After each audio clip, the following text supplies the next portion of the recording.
Les objectifs du coup de la soirée, c'est de vous apporter un peu plus de clarté sur 3 enjeux principaux, qui sont le premier de comment faire en tant que multipotentiel pour concilier carrière et passion, comment rester focalisé sur son ou ses projets, et comment réussir à garder une forte estime de soi et garder confiance en ses capacités. Donc les intervenants, ils vont traiter ces sujets-là, peut-être pas tous, chacun dans leur intervention, mais au global, voilà, vous pourrez en clarifier ces enjeux-là, parce qu'on s'est rendu compte que c'est ce qui ressort souvent en tant que multipotentiel. Et si jamais vous voulez plus de précision sur telle ou telle intervention, ben, n'hésitez pas à poser vos questions à la suite, et n'hésitez pas aussi à les noter pendant les interventions, justement. Donc, ce qu'ils vont partager, ce sera tout simplement leur multipotentialité, pardon, leur carrière, leurs ressentis, les opportunités et mythes par rapport à la multipotentialité, leurs forces et faiblesses, leurs challenges, ce qu'ils ont appris sur leur fonctionnement et comment est-ce qu'ils trouvent leur équilibre. Le programme, donc on l'a un peu entamé, il y avait la partie d'intro, et donc là, à partir de maintenant, je vais laisser la parole aux 4 intervenants, jusqu'à plus ou moins 19 heures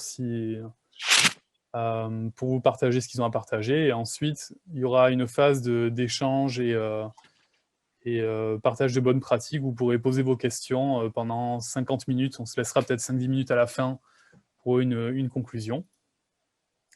Et donc pour vous partager rapidement les profils, donc il y a Vanessa qui va commencer, qui va enfin, voilà, lancer la première intervention. Ensuite, je laisserai se présenter, comme ça j'empiète pas sur les présentations. Ensuite, Yannick va suivre. Ensuite, ce sera au tour d'Émilie. Et enfin, Marie qui va terminer. Et ensuite, on enchaînera sur les questions-réponses. Donc là, si tout est bon, Vanessa, je te laisse. Je vais te donner les droits de partage. Je vais couper mon écran déjà. Hop. Alors, Là, c'est bon, normalement, tu peux.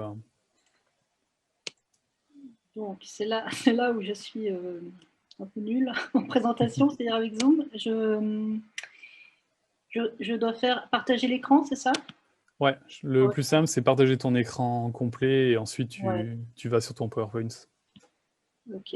Est-ce que vous voyez quelque chose ou pas? Oh là là, ça y est, je me tape toute l'installation à faire.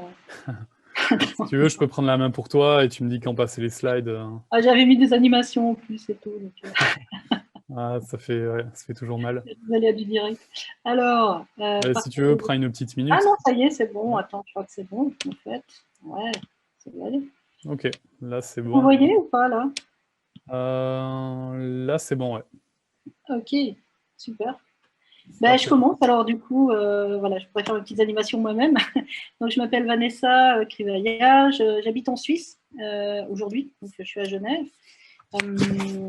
Donc j'ai 47 ans, je suis donc coach professionnel certifié, je suis aussi thérapeute en programmation neurolinguistique. Je fais de la formation en entreprise et j'ai créé en fait un concept qui s'appelle l'impro coaching, puisque je mélange en fait les outils du coaching avec les techniques de l'improvisation théâtrale que je pratique aussi depuis 11 ans maintenant. D'ailleurs, j'ai commencé à Bruxelles, en Belgique, où j'ai habité pendant 9 ans avant d'arriver à Genève.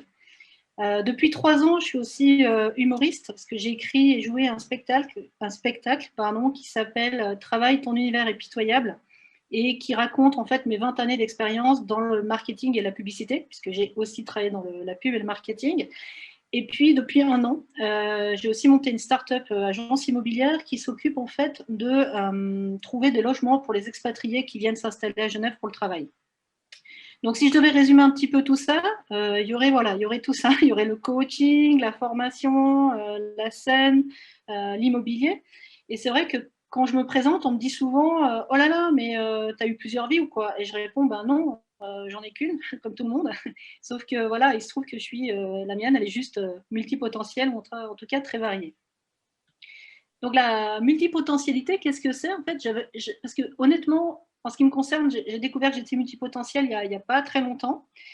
Comme je l'expliquais, en fait, moi, avant, je pensais vraiment que j'étais juste bordélique, que j'allais dans tous les sens, que je faisais un peu tout et n'importe quoi, et j'arrivais pas à me décider dans une direction en particulier. Et c'est vrai que quand je me suis dit, OK, alors multipotentiel, qu'est-ce que ça veut dire? J'ai eu du mal à mettre des mots dessus. Et je me suis dit, tiens, je vais aller voir la définition officielle. Et là, en fait, j'avoue, j'ai bien rigolé parce que la première étape de la définition, c'est donc la capacité ou la préférence d'une personne d'exceller dans deux ou plus de deux champs différents. Alors déjà, là, ça m'a fait rire parce que je me suis dit, il y a quand même une injection d'excellence, de réussite qui est sous-tendue un peu derrière cette définition. C'est-à-dire qu'on a le droit de faire plusieurs choses à condition d'être excellent.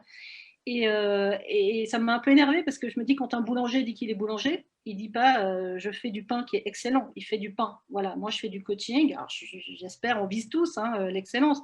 Mais après, voilà, j'ai moyennement rigolé avec cette notion d'excellence qui est induite. Et la deuxième partie de la définition, c'était donc la multipotentialité peut également se référer en fait à une personne dont les intérêts s'étendent sur plusieurs domaines, plutôt que d'être fort dans un seul. Donc ça sous-tend là aussi que finalement, si on fait plein de choses, on ne peut pas être fort dans tout ce qu'on fait. Donc du coup, la multipotentialité, déjà la définition en tant que telle, elle est quand même assez dure parce qu'en gros, on nous dit, tu dois faire plusieurs choses. Ok, tu peux faire plusieurs choses, mais tu as intérêt à être excellent partout. Et puis, finalement, tu as choisi de faire plusieurs choses plutôt que d'être fort dans quelque chose. Donc, je trouve que c'est assez réducteur comme définition. Donc, je préfère en fait ma vision à moi de la multipotentialité, qui évidemment est ma vision personnelle. Je vous engage à trouver la vôtre. Mais pour moi, c'est vraiment le fait d'être multipotentiel, c'est plutôt la capacité de s'ouvrir à des possibilités insoupçonnées. Parce qu'en ce qui me concerne, par exemple, moi, j'ai commencé par le théâtre d'improvisation. Je me suis rendu compte que c'était un formidable outil pour me permettre, en tout cas à titre personnel, d'être plus à l'aise, parce que à la base, je suis plutôt timide, introvertie. Et je me suis rendu compte que ça m'avait beaucoup aidé à trouver ma place, être plus à l'aise, plus épanouie. Et en fait, c'est vraiment le théâtre d'impro qui m'a amené à vouloir après accompagner d'autres personnes, parce que je me suis dit, si ça a fonctionné pour moi, ça peut fonctionner pour plein de gens. Donc c'est ça qui m'a amené au coaching. Et puis voilà, ça s'est enchaîné en fait, sans que vraiment j'ai réfléchi à un projet qui englobe tout ce que j'aime et tout ce que j'ai envie de faire.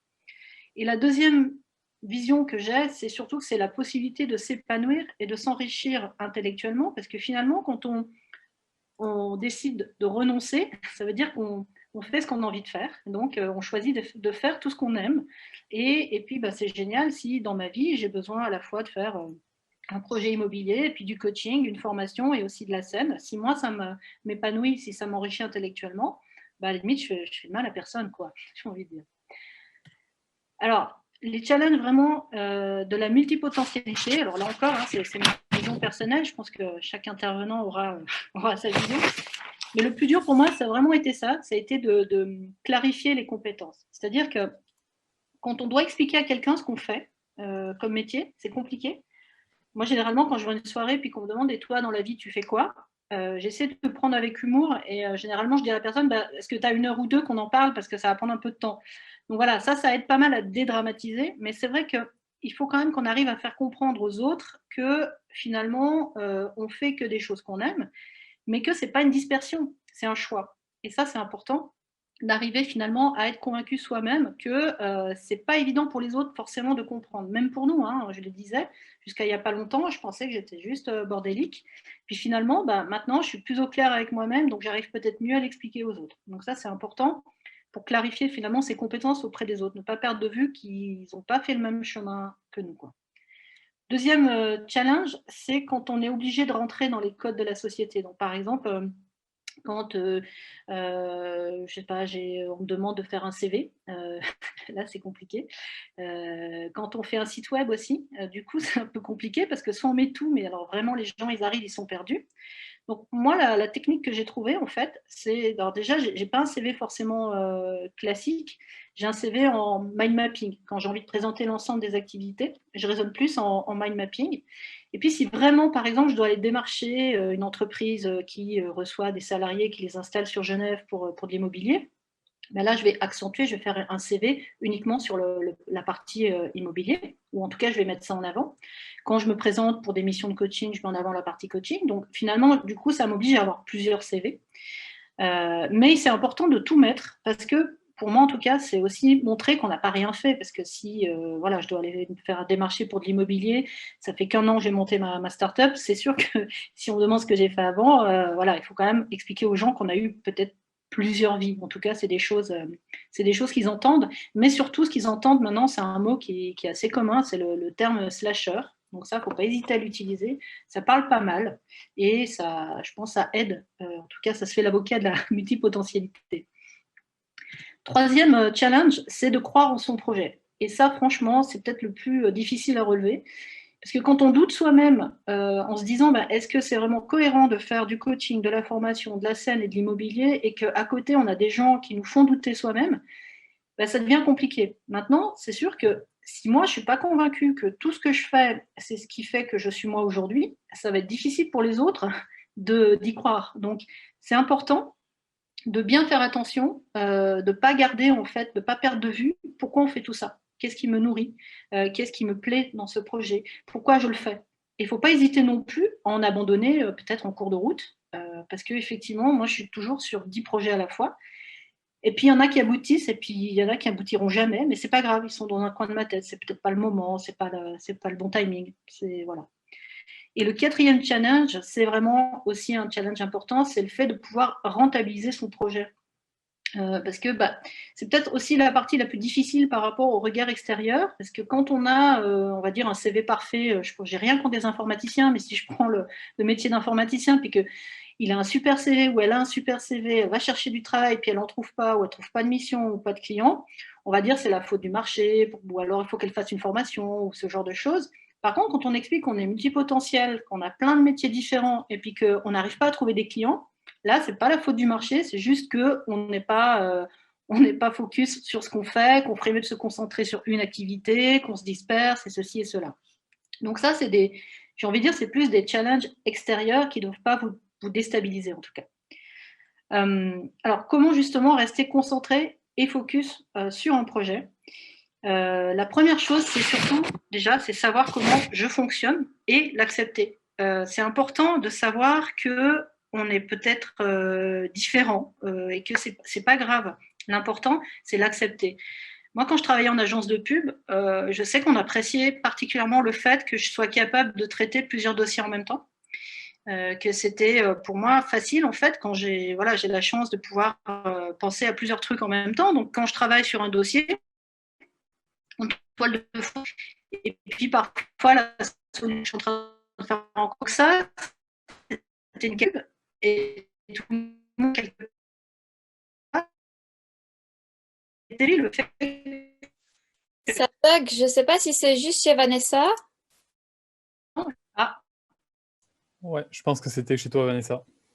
Hmm. On n'a pas entendu ta dernière phrase. On n'a rien entendu. Non. Il y avait une multiconnexion chez Vanessa, elle a dit tout à l'heure. Donc, je pense que c'est ça, il y a un problème de réseau, me semble-t-il. Hmm. Je sais pas si on l'a carrément perdu. J'ai l'impression qu'on l'a carrément perdu. Ah non. Elle revient, voilà. Elle a rebranché la Livebox. Oui, non, mais j'ai ouvert la porte. Et je pense que j'ai. Alors, est-ce que du coup, si je reprends, est-ce que là, vous voyez ou pas la présentation? Non. Non. Non, il faut que je la reprenne. Ok. Du coup, je ne sais pas si tu avais vu, mais il te reste 2 minutes. Je te remets. D'accord, je vais faire très vite. Très, très vite. Alors, hop. On décomptera le temps sur les, sur les problèmes. Alors, est-ce que. Ok, je vais le garder comme ça.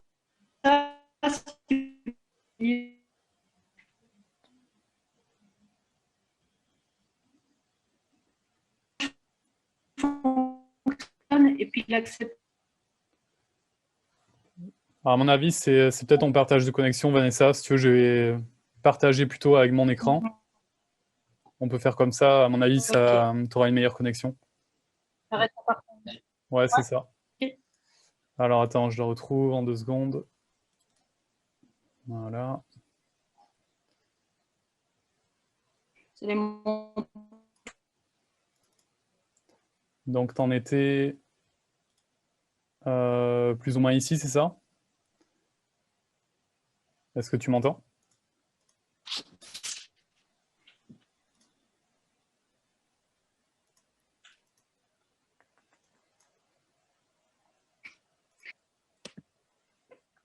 Ah, voilà.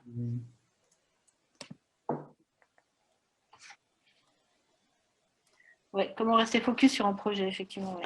C'est ça, je sais, on t'entendait plus pendant un petit moment. Là, on est sur la bonne slide, tu me dis. Hein. Oui, exactement. Ok, C'est super. ça. Donc, savoir comment je fonctionne et l'accepter. C'est-à-dire que c'est vrai que moi, j'ai la faculté de pouvoir penser à plusieurs choses en même temps. Et c'était un atout quand j'étais salariée, parce que j'arrivais à travailler sur plusieurs dossiers en même temps. Et du coup, je me dis, bah, si c'est un atout pour ça, pourquoi ça ne serait pas un atout pour travailler sur plusieurs projets différents? Donc ça aussi, bah, il faut que j'accepte d'être peut-être différente dans la façon dont je conduis mon avenir professionnel. Le deuxième point important pour rester focus aussi, c'est d'identifier de quoi on a besoin pour avancer sur un projet. Il y a un indicateur interne chez moi qui est que dès que j'ai du mal à produire un rendu, c'est que le projet ne m'intéresse pas ou alors que je ne m'en donne pas les moyens ou que je n'avance pas comme il faut. Donc ça, c'est important de vraiment rester attentif. Et puis le dernier point, je terminerai vraiment là-dessus, comme ça je vais laisser la parole aux autres, c'est se fixer des objectifs qui soient quantifiables.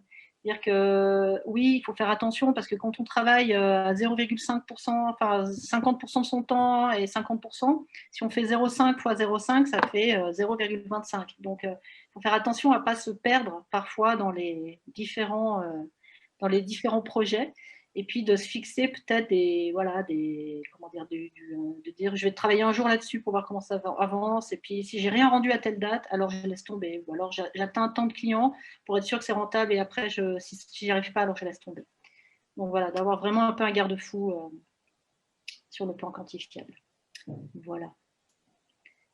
Et puis bah oui, en conclusion, gardez à l'esprit que les autres, ils n'ont pas parcouru notre chemin, d'accord? Donc il faut souvent les accompagner, leur expliquer les différents métiers, pourquoi on le fait. Et puis bah, quand on concilie à la fois que des choses qu'on aime et qu'on en fait un métier, bah, finalement on peut que s'épanouir. Donc ça, il faut garder aussi en baromètre interne. Et puis accepter d'être différent, bah, ça veut dire que voilà, on a plusieurs métiers, and so what? Bah, c'est ce qui fait aussi notre différence. L'idée, c'est plutôt d'en faire une force que d'en faire un handicap. Voilà. Désolée pour le timing. C'est super, merci Vanessa. Merci beaucoup. Donc, préparez, notez vos petites questions pour Vanessa pour après. Et maintenant, c'est à Yannick. C'est ça. Vous pouvez noter les questions dans le chat. Voilà.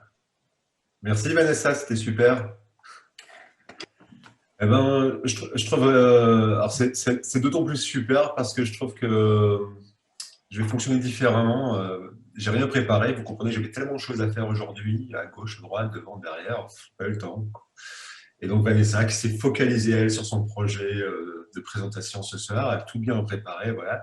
Donc moi, je vais plutôt vous parler de mon expérience personnelle, ce que j'ai vécu. Donc j'ai 50 ans et à vrai dire, j'ai pas trop fonctionné comme Vanessa parce que par moment, j'ai eu plusieurs projets à la fois, ça m'arrive et j'ai souvent envie, effectivement, je suis un peu touche à tout.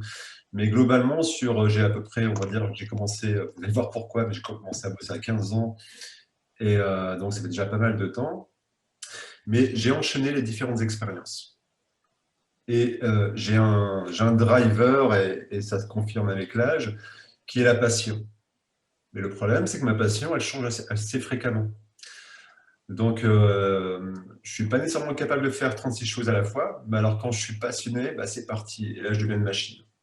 Donc, en fait, j'ai commencé à bosser vers 15 ans parce que j'étais sportif professionnel. Donc, de 15 ans jusqu'à 30 ans, j'étais handballeur. Et j'ai fait mes études pendant toute cette période. Donc, ça, c'était la première chose dans ma vie. Et quand on commence un sport où on vous dit ouais, vous allez être en équipe de France ou des choses comme ça, ça nourrit la passion. Et c'est peut-être même là où j'étais le plus connecté à ma passion. Aujourd'hui, plus de 30 ans plus tard, je suis coach et je n'arrête pas. Donc, je travaille avec des entrepreneurs, mais aussi des gros chefs d'entreprise parfois. Et ce qui m'interroge le plus, c'est qu'encore une fois, ceux qui réussissent sont toujours connectés à leur passion. Ceux qui ne vont pas bien ne sont pas connectés à leur passion. Et ça, c'est quelque chose d'essentiel, et j'y reviendrai tout à l'heure. Donc, à 30 ans, j'ai dû commencer un boulot, à travailler réellement, arrêter de jouer avec un ballon, voilà. Et là, j'ai un bac plus 5, enfin, ce qu'on appelait, moi, c'est un master 2 aujourd'hui, voilà. Je n'ai aucune expérience professionnelle, j'ai 30 ans. Donc, on n'arrête pas de me dire, monsieur, ouais, vous êtes bien qualifié, tout ça, mais vous n'avez pas d'expérience. Et c'est dommage, vous avez 30 ans. Ok, donc j'ai commencé, donc il a fallu que je trouve j'avais besoin de pratique, je voulais travailler dans le marketing. Et là, je ne savais pas vraiment encore où j'allais. Je ne savais pas que j'étais multipotentiel, puisque oui, je ne l'ai pas dit, je l'ai découvert il n'y a que 2 ans. Et donc, je dis, bah, ok, pas de problème, je vais faire du commercial. Et puis, commercial, c'était du hard selling, je vendais des systèmes d'alarme. Et puis, ouais, gros succès, je gagnais plein d'argent. Et je n'avais pas encore arrêté le handball d'ailleurs, j'étais en train de me reconvertir progressivement. Je gagnais plein d'argent, et puis au bout d'un an, mais je n'en peux plus, quoi. Enfin, j'avais l'impression de faire un travail d'escroc, ça ne correspondait pas à mes valeurs. Alors, il y avait encore le jeu, parce que comme j'étais sportif, ouais, il y avait des challenges, il y avait des choses comme ça. Ça m'excitait, ça me faisait travailler, mais pas plus que ça. Et je me sens très très mal au bout d'un an, et je dis, ok, j'arrête. J'ai de la chance, je retrouve ce qui va constituer la plus grande partie de ma carrière. Je retrouve tout de suite un job en tant que commercial, encore une fois, mais là où je vends des produits sportifs. Je travaille pour plusieurs marques de vêtements, de sport. L'idée de cette société, c'était on importait des marques de sport de l'étranger, des marques qui n'étaient pas connues, et on les implantait sur le marché français. Donc, on travaille avec la distribution. Et ça, je fais ça pendant 6 mois, et au bout de 6 mois, c'était assez surprenant. Le boss de la boîte vient me voir. Un jour, c'était pas une grosse boîte, hein, c'est une boîte de trentaine de personnes. Il vient me voir et puis il me dit, je souhaiterais que tu sois directeur commercial. Alors, ok, ouais, j'ai fait des études et tout le truc, mais ouais, enfin, je me sens pas prêt. Tu acceptes ou pas? Il était un peu spécial, hein, mais tu acceptes ou pas? Ah ouais, c'est parti. Ok, ben alors je suis directeur commercial, ça dure 5-6 ans. Et puis, je développe vraiment pas mal de choses, des équipes, tout ça. Enfin, puis j'avais la chance d'avoir quelqu'un, enfin, ce boss en question, là, c'était vraiment quelqu'un de génial qui me laissait m'exprimer. Voilà, je fais pas mal de choses bien. Et 5-6 ans plus tard, paf, ça recommence. Je me fais chier. Et puis là, je dis, ok, je vais faire autre chose. Je vais bosser dans le voyage. Donc, je pars dans une boîte qui s'appelle l'UCPA, que peut-être vous connaissez. Et là, je me retrouve, donc on est 4 directeurs régional en France. Donc, je me retrouve avec la responsabilité de l'UCPA sur un quart de la France. Et même combat, 2-3 ans, très super résultat, tout ça. 2-3 ans plus tard, je n'en peux plus. Enfin voilà, et il faut que je reparte. Donc, c'est là où je crée ma propre société. Donc, je reprends le concept d'importer des marques de sport de l'étranger. Et là, je monte ma boîte. Donc, je commence dans mon garage. Et puis, donc avec presque pas d'argent, enfin voilà, presque pas, c'est relatif, mais je mets un capital de 30 000 €. Et puis, je travaille dans mon garage les 2 premières années. Et puis, la boîte se développe et tout le truc, ça pendant 8-9 ans. Et puis, un jour, il y a une des marques que j'ai importées qui me dit, Monsieur Boulon-Guillon, on veut vous racheter. Mais on veut que vous soyez le directeur national de notre marque. Donc la marque que certains connaissent, pour ne pas la citer, c'est la marque Select, qui est très connue en Belgique, puisque je crois que c'est les ballons de foot de la Jupiler League, pour ceux qui s'intéressent au foot, mais il ne doit pas y en avoir beaucoup parmi vous, j'ai l'impression. Donc voilà, c'est cette marque. Et puis donc je suis directeur national pour la France de cette marque pendant 4 ans. Et là, c'est là où tout s'effondre en fait, parce que je fais un gros burn-out, vous voyez, ça me travaille encore parfois. 5 semaines d'hosto, quasiment, une bonne année vraiment de galère. Ouais, c'était quelque chose de très difficile. Et j'avais en même temps, pour finir, j'avais aussi monté une boîte. Alors c'est là où je rejoins Vanessa. J'avais quand même développé une seconde boîte de rénovation de maisons. Donc de rénovation design, parce qu'en même temps, j'étais devenu passionné par le design. Donc, vous voyez, il y avait aussi d'autres passions à gauche, à droite. Enfin, je vous passe les détails. Mais qu'est-ce qui se passe lors du burn-out? Enfin, voilà, on me dit, vous êtes certainement bipolaire, parce que, voilà, vous êtes face à des psychologues. Enfin, tout ça, c'était totalement nouveau pour moi, voilà. Et puis, bipolaire, ok, comme j'étais super mal, ok, ouais, je ne savais pas trop ce que c'était. Et puis, je dis, voilà, mais bon, Bipolaire égale passion, donc passion 3-4 jours, ben, je lis 2-3 livres, et puis j'arrive devant le psychologue, je lui dis non, non, mais moi je suis pas bipolaire, quoi, c'est pas possible, tout le truc. Donc il m'envoie dans un centre spécialisé pour les bipolaires. Effectivement, je n'étais pas bipolaire. Mais en revanche, la personne m'a dit, mais vous êtes peut-être HPE multipotentiel ou quelque chose comme ça. Alors moi, pour moi, c'était complètement, ben non. Enfin, en plus, je viens d'un milieu ouvrier, tout ça. Enfin, j'ai toujours eu le sentiment d'être un peu, de surfer sur la vague et vraiment pas être quelqu'un de super éduqué ou extrêmement intelligent ou quoi que ce soit. Donc voilà. Et puis, ben, effectivement, c'était ça. Et là, soudainement, j'ai tout compris. Parce que ça faisait des années qu'on me disait que j'étais hyperactif, que mes copains me disaient que j'étais hyperactif, un peu ce que Vanessa disait tout à l'heure, ou alors, mais pourquoi tu fais ça? Pourquoi tu t'es encore lancé là-dedans? Et là, mais t'arrêtes pas de travailler, enfin voilà. Donc, je vivais avec la passion. J'avais des cycles. Ce qui m'a touché tout à l'heure, c'est quand, lors du sondage de Sébastien, j'ai vu que une majorité de personnes disaient je considère la multipotentialité comme une faiblesse. Ok, j'ai vu, il reste 2 minutes. Je considère la multipotentialité comme une faiblesse. Surtout, s'il vous plaît, non, non, non, non, non. Surtout pas. Voyez-le comme un atout. Après, c'est comme les pur sang. Ça se maîtrise. Et Vanessa a donné pas mal d'indices tout à l'heure. Je pense que vous en aurez encore par la suite avec les autres intervenants. Mais surtout, ayez conscience que c'est un véritable atout.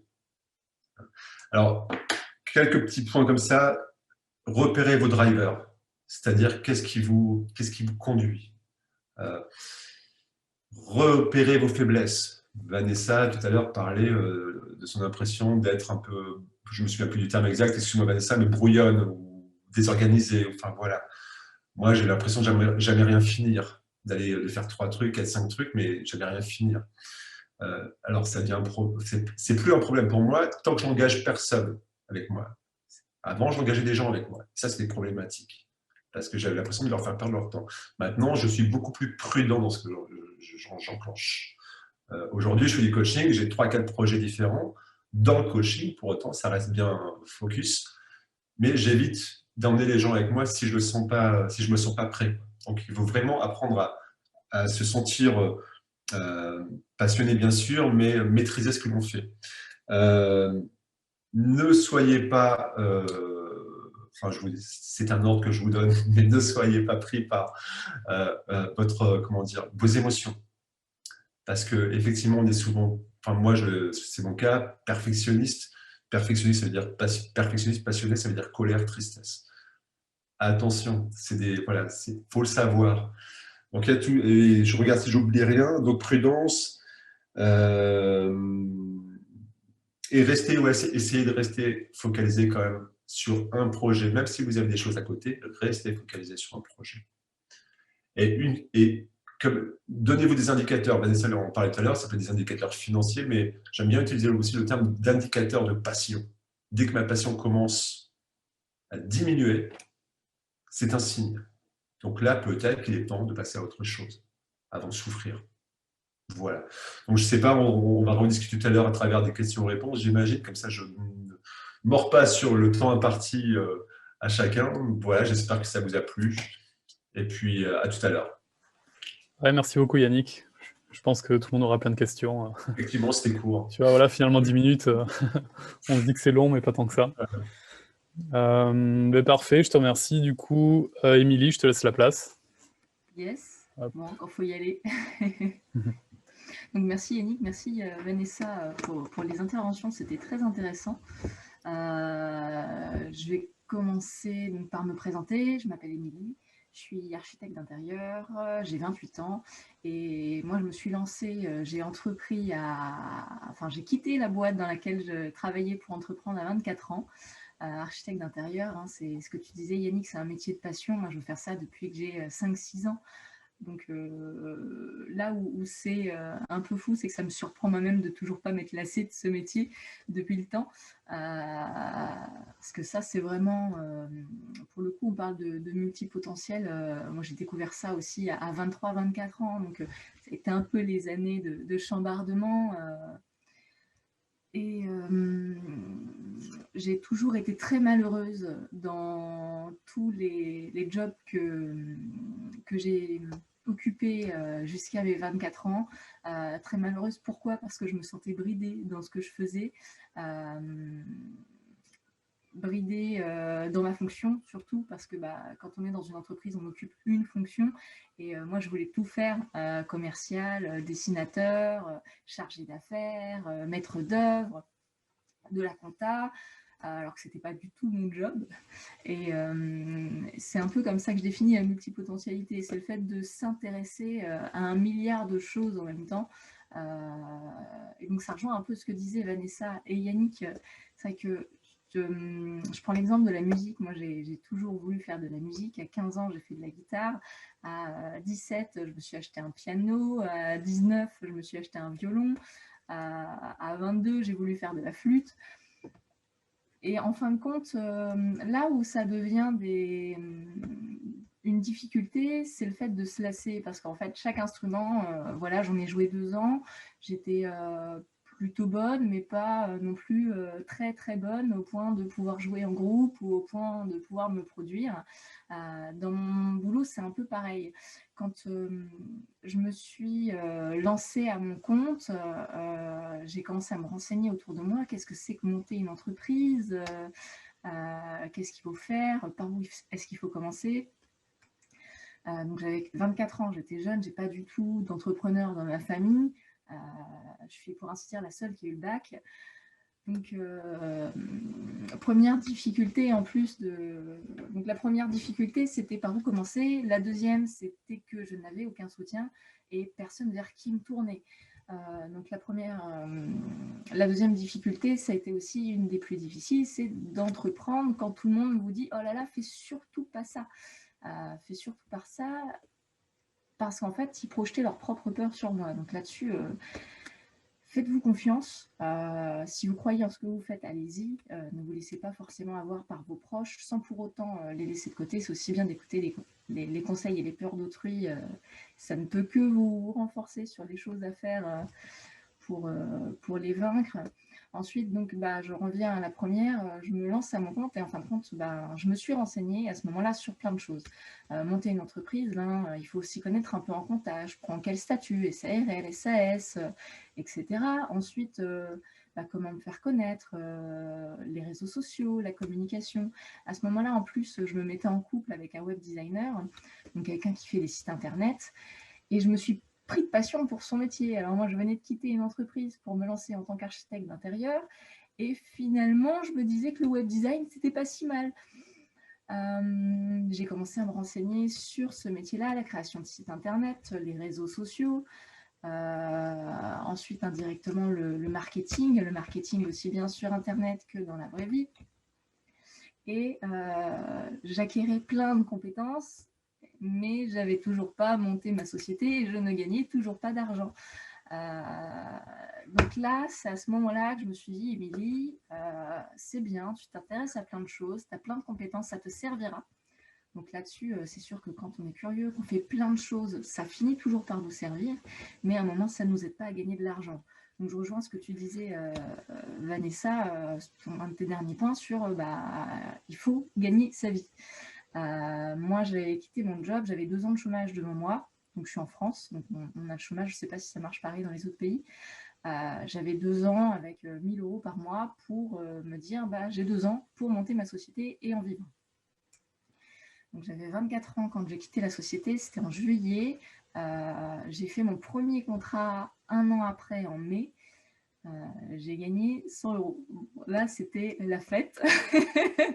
100 €, c'était le début de la gloire. Et puis, en fin de compte, les 6 mois qui suivirent, j'ai fait 30 000 €. Et là, je me suis dit, c'est bon, super, je peux en vivre. Alors, vous allez vous demander comment j'ai fait pour passer de je m'intéresse à plein de choses pour pas gagner ma vie à j'arrive à générer de l'argent. Eh bien, en fin de compte, j'ai fait... je me suis posée et j'ai fait ce qu'on appelle un business model. Alors, le business model Canva, c'est un outil qui est utilisé pour définir la manière dont on gagne de l'argent à partir d'une idée. C'est quelque chose qui est utilisé dans le milieu startup et ça nous permet un peu de savoir est-ce que notre idée est rentable ou non. C'est surtout dans l'innovation. Moi, en l'occurrence, architecture d'intérieur, je savais que mon idée était rentable. Sauf que je me lançais dans un milieu un peu innovant qui était le BIM. C'est de la modélisation 3D dans les métiers du bâtiment. Autant vous dire que le numérique dans le bâtiment, ils sont un peu à l'ouest, les gars. Donc moi, je me suis lancée là-dedans en me disant c'est super, c'est l'avenir, ça va être formidable. Et en fin de compte, 3 ans après, parce que maintenant ça fait 3 ans que ma société est montée, ils y sont toujours pas. Donc alors moi je suis ravie, je me suis formée sur l'avenir du numérique dans le bâtiment et ça me sert au quotidien aujourd'hui, mais en l'occurrence je ne gagnais pas d'argent avec ça. Donc qu'est-ce que j'ai fait? Sur tous les projets que je voulais faire, justement, archi d'intérieur, mais est-ce que je vais pour les particuliers? Est-ce que je fais ça pour les professionnels? Est-ce que je m'attaque seulement au resto? Est-ce que seulement aux professions libérales? Ensuite, est-ce que je fais de la 3D? Est-ce que je fais du plan? Est-ce que je fais de la maîtrise d'œuvre? En gros, qu'est-ce que je fais? Parce que quand on a une agence de 10-20 personnes, on peut se permettre de tout faire. Quand on est tout seul, même si on a beaucoup d'énergie et beaucoup de compétences et d'expérience à un moment donné, on ne peut pas tout faire malgré tout. Et je rejoins un peu ce que disait Vanessa, c'est que on peut avoir des milliards d'idées, mais finalement, on aura l'énergie pour en faire aboutir que 2 ou 3. Donc, qu'est-ce que j'ai fait? J'ai fait des startups Canva pour chacune de mes idées. Voilà, je me suis dit, cette idée-là, elle a l'air super. Comment est-ce que je gagne de l'argent avec? Quel public est-ce que je vais toucher? Et est-ce que c'est facile ou est-ce que c'est pas facile de gagner de l'argent avec cette idée? Et donc, des startups Canva, j'ai dû en faire une douzaine sur une douzaine d'idées différentes. Puisque, entre-temps, il y avait le web. Entre-temps, je me suis aussi intéressée à l'immobilier, le homestaging, et tout un tas de métiers connexes aux miens et finalement connexes au métier de l'immobilier et du bâtiment. Et donc, je suis partie, c'est un peu ce que j'ai appelé avec Sébastien la méthode du pêcheur. J'avais tout un tas d'hameçons dans mon sac, un hameçon pour les agents IMO, un hameçon pour les maîtres d'œuvre, un hameçon pour les professionnels, un hameçon pour l'aménagement de combles. Et je suis partie avec ma sacoche d'hameçon, prospecter directement, aller voir les gens, mes clients potentiels, aller dans les réseaux. Alors très très important les réseaux. Je fais une petite parenthèse, entourez-vous de gens que vous pourriez admirer, des gens qui sont bénéfiques et porteurs pour vous. On est la moyenne des 7 personnes qu'on fréquente le plus, donc entourez-vous de gens bien et de gens positifs et passionnés comme Yannick. Et donc, j'y suis allée avec ma sacoche d'hameçon et puis finalement, j'ai adapté mon discours à chaque personne avec le bon hameçon. Et à un moment, il y en a un qui a pris, puis un deuxième hameçon qui a pris. Et au final, au bout de 10 clients, je me suis dit, OK, il y a 8 clients pour ce produit-là, il n'y a que 2 clients pour ce produit-là. Et finalement, mes 4 autres idées ne m'ont pas rapporté d'argent. Eh bien, je me suis donc concentrée sur ces idées-là. Alors, l'avantage de tout ça, c'est que j'ai commencé toute seule, mais maintenant, on est 3. Donc, à l'agence, j'ai embauché 2 personnes cette année. Et donc là, ça me permet d'exploiter des idées que j'avais mis de côté, des idées nouvelles, puisque j'ai encore rencontré des gens qui m'ont donné plein d'autres idées entre-temps. Et donc, maintenant qu'on est 3, je peux exploiter toutes ces idées que j'ai pu mettre de côté et je peux remplir encore plus ma sacoche d'hameçon à lancer. Et ça me permet de dupliquer mon énergie. Alors, très difficile le recrutement, puisque je pars du principe que je ne fais pas confiance aux autres pour réaliser telle ou telle tâche, donc c'est très difficile de déléguer.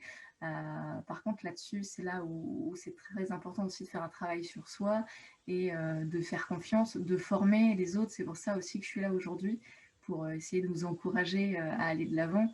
Parce que même quand on a plein de faiblesses, on peut très bien y arriver.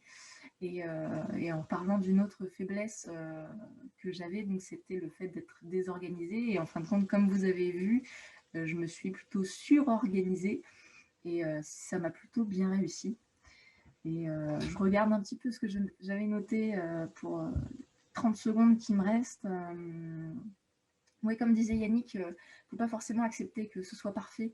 Parce qu'en fait, je ne sais pas vous, mais moi je place la barre très très haut en termes de perfection, ce qui fait qu'en fin de compte, ce que j'estime imparfait est déjà très bien, voire super pour la plupart des gens.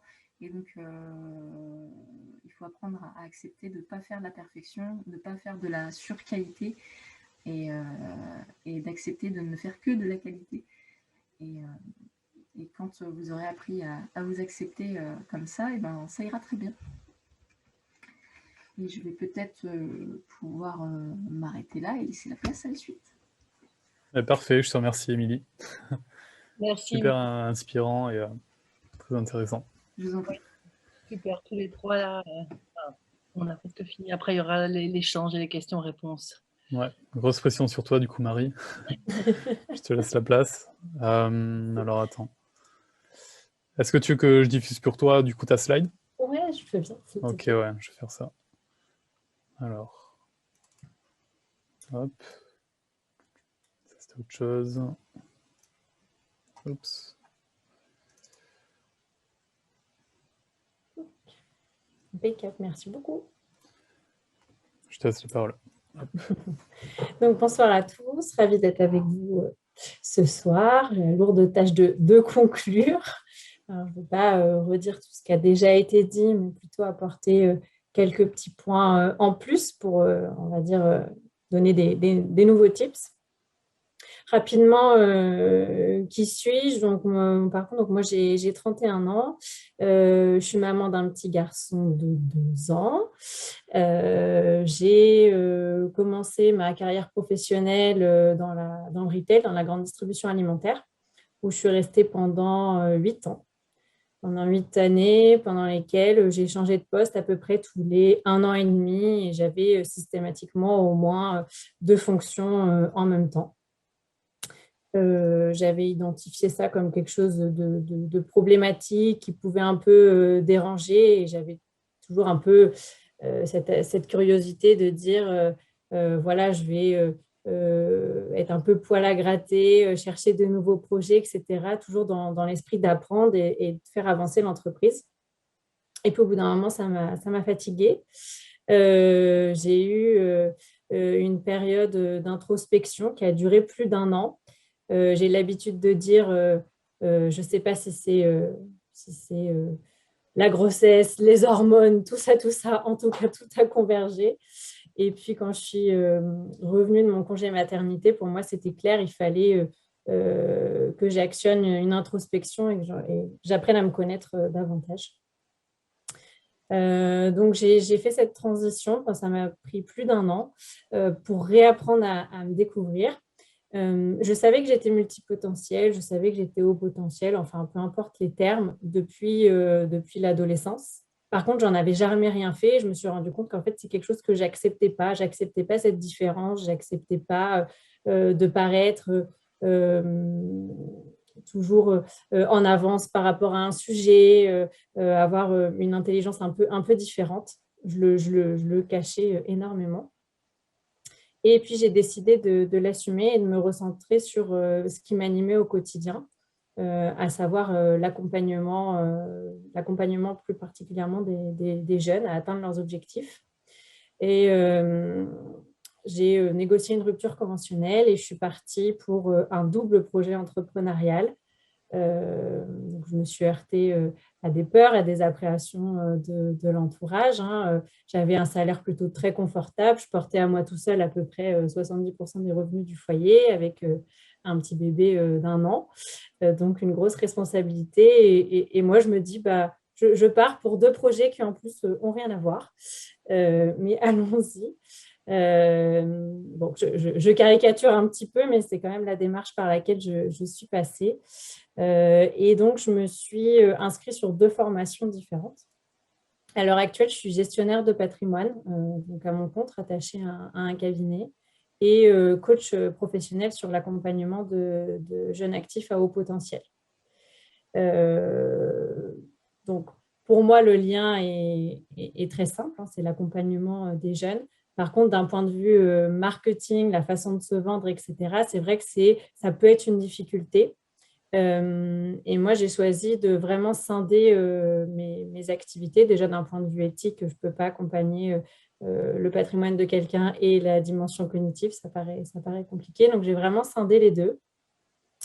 J'ai voulu, je ne sais plus qui disait, on subit un peu les peurs des uns et des autres à notre entourage. Moi, ce que j'ai fait, c'est que j'ai écouté les peurs, notamment les appréhensions de ma famille proche, hein, de mon mari, par exemple, et j'ai essayé de les comprendre. J'ai exprimé mon besoin, c'est-à-dire que mon besoin, ça a été d'apprendre. Et en fait, j'ai compris que je ne pouvais pas faire qu'une seule chose à la fois, que c'était impossible. Mais même dans mon quotidien, je n'arrive pas à mettre le couvert de A à Z sans aller donner à manger aux poissons si ça me passe par la tête. Enfin, c'est quelque chose vraiment, je suis obligée de me faire violence et vous vous retrouverez peut-être là-dedans, mais c'est quelque chose que j'essaye de faire. Mais c'est compliqué et je me rends compte que mon fils a la même problématique que moi. Donc, bon, ça va falloir le manager, l'accompagner là-dessus aussi. Mais voilà. Et je me suis dit, bon, Marie, il faut que tu focalises parce que même si toi, ça te paraît cohérent, même si toi, tu avances, etc., il faut rassurer ton entourage. C'est quelque chose qui est important de s'adapter à notre entourage. Et du coup, je me suis dit, en fait, tu ne vas pas faire ton activité 50-50. Il y a une activité que je fais plus par passion parce que le sujet me passionne, mais qui dit passion, ça demande aussi énormément d'énergie et on fait un peu l'ascenseur émotionnel. Et il y a une deuxième activité qui est plus technique, rationnelle, j'ai envie de dire financière, même si le sujet me passionne, mais qui est plus rationnelle. Donc, en fait, j'ai mis en place ce que j'appelle l'approche 80-20. Comment ça fonctionne? En fait, je ne fais pas les deux activités à part égale. Et je pense que j'en aurai trois, j'aurai la même démarche. J'ai une activité que je mets en place dans mon emploi du temps à hauteur de 80% et desquels j'attends 80% de mes revenus. Et ça veut dire que je vais y passer 80% de mon énergie. C'est quelque chose où vraiment je vais me faire violence, où je veux vraiment suivre mes indicateurs de performance, etc. Mais ça me permet d'aligner l'énergie dépensée avec ce que j'en attends et ça rassure l'entourage et ça me rassure moi, ça me fixe un cadre. Pour les 20% restants, j'alimente mon multipotentiel, j'ai envie de dire. Je me fais plaisir. Je me laisse le droit d'errer sans avoir de feuille de route vraiment préétablie. Donc, c'est la partie, vous l'aurez compris, plus sur le coaching. Je prends mon temps, je participe à des conférences, je me forme énormément et en fait, je me laisse le droit une journée par semaine. Alors, ce n'est pas aussi précis que ça, mais en tout cas, sur le volume, c'est à peu près ça, où je fais ce que je veux sur cette problématique qui me passionne, mais ça pourrait être une autre aussi. Mais ça me permet d'alimenter ce besoin-là sans que ça vienne mettre à mal ma santé financière, mais aussi ce que je peux laisser paraître auprès de mon entourage, auprès des autres professionnels. Et je parle systématiquement quand même de mes deux activités, mais parce que dans mon mode de fonctionnement, elles s'alimentent au final. Elles s'alimentent et ça permet un peu de me canaliser. Donc, je me fais violence sur ça, mais quand même de me faire un peu plaisir, mais dans un cadre bien, bien précis. C'est un peu comme je prends souvent cette analogie-là, mais pour l'éducation des enfants, tu fais ce que tu veux, tu mets le bazar où tu veux à partir du moment où ça reste dans ta chambre. Il y a un cadre et il faut juste se faire violence à ne pas en sortir. Par contre, dans le cadre, on fait, j'ai envie de dire, ce qu'on veut. Donc, c'est ça un peu que j'avais envie de vous partager parce que je me suis pendant les 6 premiers mois de ma reconversion où je me lançais sur les deux activités, j'étais un peu perdue, j'avais l'impression de ne pas mettre l'énergie au bon endroit. Du coup, ça me générait de l'anxiété, ça générait de l'anxiété à mon entourage. Je voyais que ça avait un impact sur mes activités professionnelles et je dis non, il faut cadrer ça. mais garder cet aspect plaisir parce que c'est le moteur de mon quotidien. Et puis, parce que j'ai un troisième métier qui me prend 100% des deux autres, c'est celui de maman, et c'est ce pourquoi je me suis reconvertie, parce que je voulais passer plus de temps avec mon fils. Et c'est quelque chose que j'arrive à faire à l'heure actuelle, quand bien même j'ai deux activités. Parce que lui, pour le coup, le cadre, il le met. Hein, quand il est 19h05 et que c'est l'heure d'aller faire le bain, bon, voilà, ou c'est l'heure de manger, il nous rappelle bien à l'ordre, quoi. Donc c'est ça qui est important. Je m'étais noté trois types ou un peu les clés de réussite que j'avais envie de vous partager. C'est premièrement, faites-vous confiance, suivez votre intuition. Et si on ne sait pas qui on est, quelle est notre identité, comment on fonctionne, ça peut pas marcher en fait. Donc, il faut prendre ce temps d'introspection qui prend voilà, souvent, on parlait tout à l'heure d'introspection d'une année. Je pense que c'est ça la démarche. Le deuxième point, c'est de se fixer un cadre, d'être intransigeant sur ce qu'on se fixe, tout en laissant la part de créativité dont on a besoin à l'intérieur de ce cadre. Et le troisième point, c'est se faire plaisir. À partir du moment où on vit les choses comme une contrainte, il faut revoir sa copie. Donc, voilà ce que j'avais envie de vous partager. Je ne sais pas où on en est du timing. C'est bon. Ouais, je pense que tu es bien à 1 ou 2 minutes Bon, près. Mais... il reste 30 secondes. Ouais, voilà. Bon, voilà. Impeccable. Super, mais merci aussi Marie, c'était super intéressant et très bon conseil, je pense, que chacun peut appliquer s'il le souhaite. Du coup, là, ce que je propose, c'est qu'on prenne 3 minutes de pause, quelque chose d'assez rapide, comme ça, si vous voulez aller boire un verre d'eau ou si jamais vous avez plein de questions, vous voulez prendre le temps de les formuler, de les rédiger, voilà, ça peut servir à ça. Et du coup, nous, on reste en ligne en tout cas. On se rejoint du coup à 7h08 et du coup, on enchaîne sur les questions-réponses, si ça vous va comme ça. Et du coup, pour ceux que ça intéresse, j'en profite pour vous partager la page qui donne sur le Startup Canva que j'ai utilisé pour me structurer. Voilà, si vous voulez aller jeter un œil en attendant. Super, merci.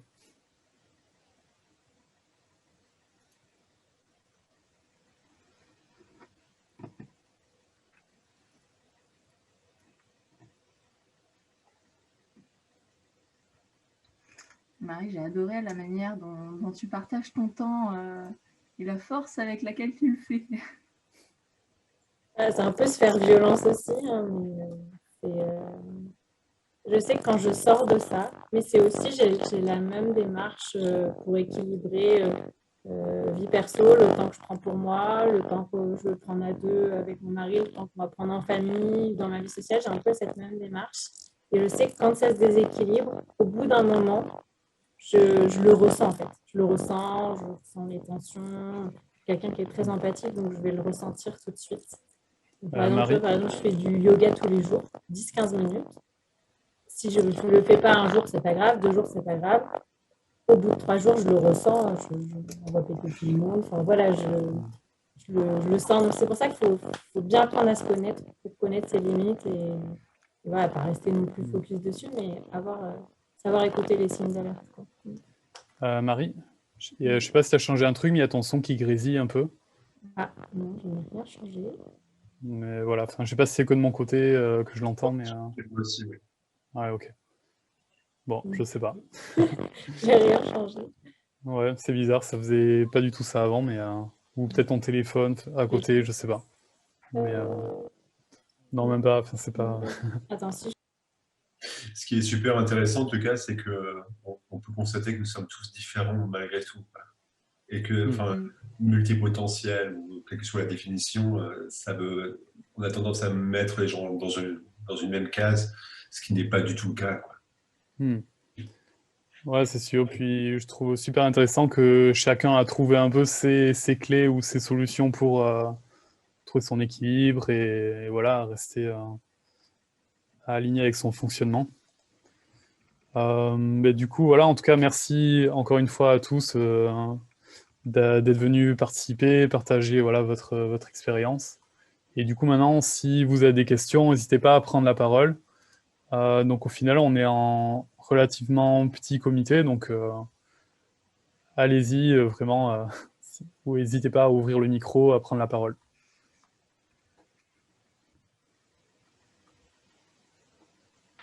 Il y a Ségolène qui avait une question dans le chat. Je ne sais pas Mhm. si les intervenants ont répondu par rapport à leur job, oui. Mhm.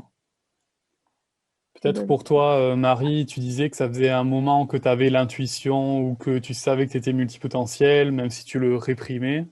Et c'est-à-dire combien de temps à peu près? Est-ce que tu as une idée Pour l'accepter? déjà pour le conscientiser, tu vois, le découvrir que tu avais cette En caractéristique-là. fait, je l'ai su parce que j'ai fait, alors, j'appelle ça une dépression, mais je ne sais pas trop, quand j'étais en 6e. Donc en fait, j'étais très très jeune. Ah, Et ouais. sur toutes mes années de primaire, je devais sauter une classe et ça ne se faisait jamais puisque mes parents arrivaient à me canaliser sur autre chose, changer d'école, on a changé de pays, enfin bon bref.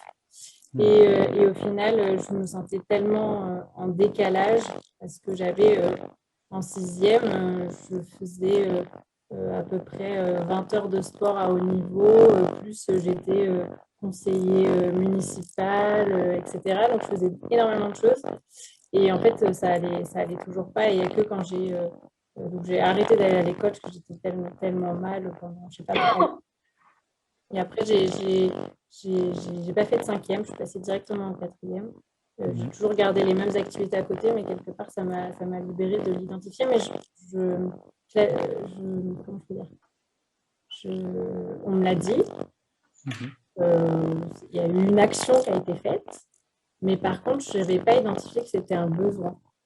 C'est que quand je fais une seule activité, que je me rends compte qu'il y a quelque chose qui ne va pas, en fait. Mon esprit n'arrive pas à rester canalisé sur quelque chose et que j'ai besoin d'alimenter les activités entre elles. Mais ouais, non, c'est très très récent, ça fait 2-3 ans où je l'ai vraiment digéré, accepté et assumé, quoi. Ok. Très bien, je te remercie. Et Marie, est-ce que ça veut dire que quand tu bosses sur quelque chose de concret, ou tu parlais sur tes 80%, par exemple, tu es capable de rester focalisé toute la journée sur la même chose? Non, pas toute la journée, c'est impossible. Voilà. Pas toute la journée, et j'ai un métier, en fait, j'ai beaucoup de rendez-vous. On t'entend plus, hein, Marie, hein. Vous entendez bien? Non, ça n'a rien changé. Là, vous m'entendez mieux? peut-être la meilleure chose quand c'est comme ça, c'est de se déconnecter, de se reconnecter à la réunion, je pense. Parce que là, c'est vraiment... Je vais couper.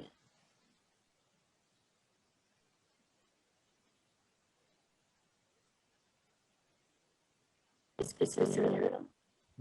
Non, pareil.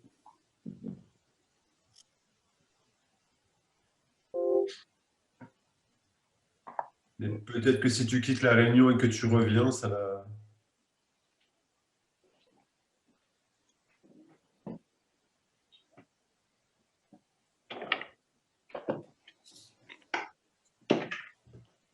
Il y avait une chose que je voulais ajouter à mon intervention tout à l'heure qui m'a vraiment beaucoup aidé. C'est il y a un moment, j'ai pris conscience que j'avais besoin de ce que j'appelle personnellement, je ne sais pas comment vraiment définir cela, mais des matières ouvertes. C'est-à-dire à partir du moment où on est sur des choses très concrètes, où à un moment on est capable d'atteindre une expertise et puis que finalement il n'y a plus grand-chose à apprendre, c'est là où souvent ça pose problème pour moi. Et quand je me focalise sur des matières ouvertes, le coaching notamment, ou la psychologie, ou des choses comme ça, ça va à l'infini. Donc on peut toujours progresser, et c'est toujours excitant, il y a toujours des nouvelles choses. Et ce n'est pas le cas dans tous les domaines, en fait. Donc ça m'a vraiment beaucoup aidé, ça. Ouais, moi je te rejoins là-dessus. C'est vrai que des sujets où, comme toi, on en discutait au téléphone quand on avait pris contact, mais c'est quelque chose que moi aussi je ressens beaucoup, c'est que quand je travaille sur des sujets assez fermés, rien que même le fait de savoir que je vais plafonner assez vite, ça me décourage d'entrer, d'approfondir limite la matière ou d'approfondir le sujet, le projet ou autre, parce que je sais que ça va pas suffisamment me nourrir en termes de curiosité, de soif d'apprendre et tout ça. Et je te rejoins sur le coaching. C'est vrai que justement, dans mon cas, les relations humaines, c'est un sujet ultra vaste et complexe. Et vu que je sais que je pourrais jamais faire le tour, c'est vrai que c'est ça qui fait que je garde un fil conducteur, que je reste motivé, parce que je peux découvrir d'un coup un nouveau concept qui est une pièce du puzzle de plus, et qui remet un peu tout en question, qui me fait voir tout sous un autre angle, et qui entretient du coup la passion, comme tu disais. Donc ouais, je te rejoins pas mal là-dessus. C'est vrai que c'est pas mal du tout. Je sais pas du coup, Émilie et Marie, si ça vous parle aussi, et Vanessa, pardon, aussi. Du coup, je veux bien que tu répètes juste la question, parce que comme j'avais coupé, je n'ai pas entendu la question. Ouais, c'est ça, pas de souci. Je disais le fait de, c'est comme disait Yannick, de travailler sur, je sais plus le terme que tu as employé, mais un domaine assez vaste, qui fait que, en fait, tu sais que tu vas difficilement pouvoir en faire le tour, en fait. Et on prenait l'exemple du coaching, ou par exemple, les relations humaines. C'est un sujet tellement complexe qu'au final, moi, je sais que j'y suis pour des années avant de me dire que j'ai atteint un peu, que j'ai plafonné, quoi. Et donc, est-ce que toi aussi, tu ressens ça aussi intuitivement dans les projets que tu choisis ou autres? Je ne sais pas si je regarde ça en priorité.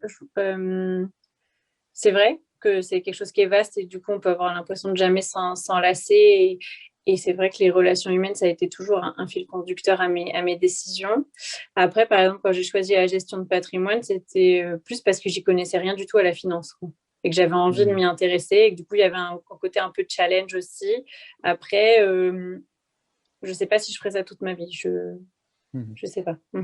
D'accord, Là où le d'accord. coaching, je pense que c'est quelque chose que je vais garder. J'en ai besoin aussi d'un point de vue perso. Donc, ouais. Ok. Moi, Je pense que c'est plus lié au développement perso. Ouais, Recherche que l'activité génère du développement personnel. d'accord. Moi, je suis d'accord avec toi, Sébastien, sur le fait que effectivement mon métier, j'y suis toujours parce que c'est assez varié et parce qu'on en apprend tous les jours et qu'il y a aussi justement plein de portes ouvertes à côté. Alors, je ne l'ai pas choisi pour ça, mais si j'y suis toujours, c'est vraiment pour cette variété et le côté, c'est vrai, un peu distractif. J'ai bien aimé l'expression effectivement de Yannick sur les domaines ouverts. Ça veut dire ce que ça veut dire. C'est vrai qu'à partir du moment où j'ai fait le tour d'un sujet, il m'intéresse moins. Et du coup, je cherche comment le renouveler ou en tout cas comment peut-être l'étendre. Ou voilà, là par exemple, aujourd'hui dans l'immobilier, après 1 an, je me dis maintenant, ok, c'est bien, on trouve des appartements pour les gens, donc c'est résumé en 2 secondes. Et maintenant, c'est comment aller plus loin. Donc du coup, je me dis, peut-être on peut faire du coaching pour accompagner aussi les personnes qui s'installent dans une nouvelle ville qu'ils ne connaissent pas. Voilà, faire développer en fait, et ça rejoint finalement encore le coaching. Mais c'est vrai que le coaching, c'est un sujet infini et je pense que je suis pas à l'abri de changer encore, j'en sais rien. Enfin, c'est ça aussi qui est important, c'est de se dire qu'on n'est pas figé dans ce qu'on est en train de faire, qu'on a encore la possibilité de faire autre chose et que du coup, c'est moins grave de prendre un risque. Alors, je suis d'accord aussi, il faut faire attention, les risques financiers, il faut engager des personnes, de faire attention à l'entourage, évidemment. Mais à partir du moment où ça engage que nous et puis on fait un test, j'ai bien aimé l'approche effectivement de Émilie sur le fil avec les hameçons. Je trouve que c'est une bonne technique pour voir si ça fonctionne ou pas et ça engage finalement un peu de temps. Mais bon, ça on le perd déjà naturellement, donc autant le perdre sur quelque chose qui va peut-être déboucher sur un nouveau projet. C'est intéressant de les tester comme ça. Ouais, c'est clair. Je trouve que ça a du sens pour pas non plus se garder un cadre dans la créativité et l'exploration des possibles. Ouais. Moi, j'ai une question, Sébastien. Ouais, vas-y. Bon, c'est un peu pour vous tous. Et c'est 2 questions en une, en fait. Enfin, je pense. En fait, la question c'est comment vous faites pour vous détendre en fait? Parce que bon, quand on est multipotentiel, on a le cerveau à 1000 à l'heure, on a 15 000 idées, 15 000 envies, et on a envie de faire, on a envie d'apprendre, on a envie d'écouter, tout ça. Enfin, je suppose, en tout cas, c'est ce qui me concerne.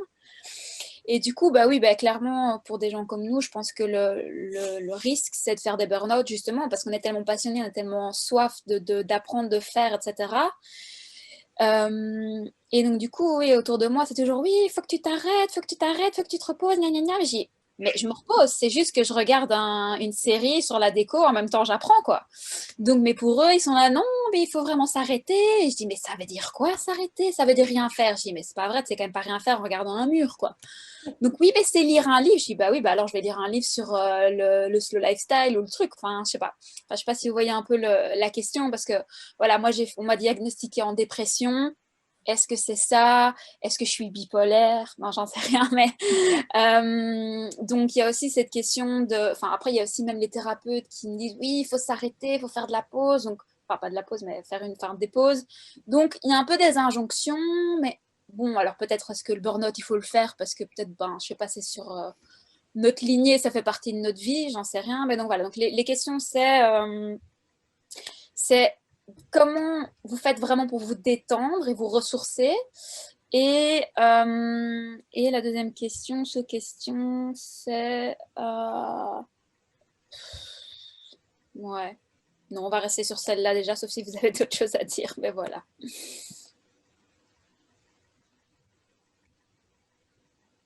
Commencer. Ouais, le plus inspiré démarre. Non, en fait, c'est une bonne question parce que moi, ça me fait marrer aussi quand j'entends les gens qui disent il faut faire le vide dans ta tête. Enfin, c'est des choses, c'est impossible. Ça mouline tout le temps. C'est-à-dire que le soir, je m'endors avec une idée. Le matin, je me réveille. Ça y est, je reprends dessus, voir j'ai la solution. Enfin, et c'est vrai que ça peut être parfois difficile. Donc moi, j'ai trouvé, en fait, la technique que j'ai trouvée, c'est de faire deux choses en même temps. Ça permet de, par exemple, ça va être de lire en écoutant de la musique. Ou alors, ça va être de jouer de la musique. Ça me détend beaucoup.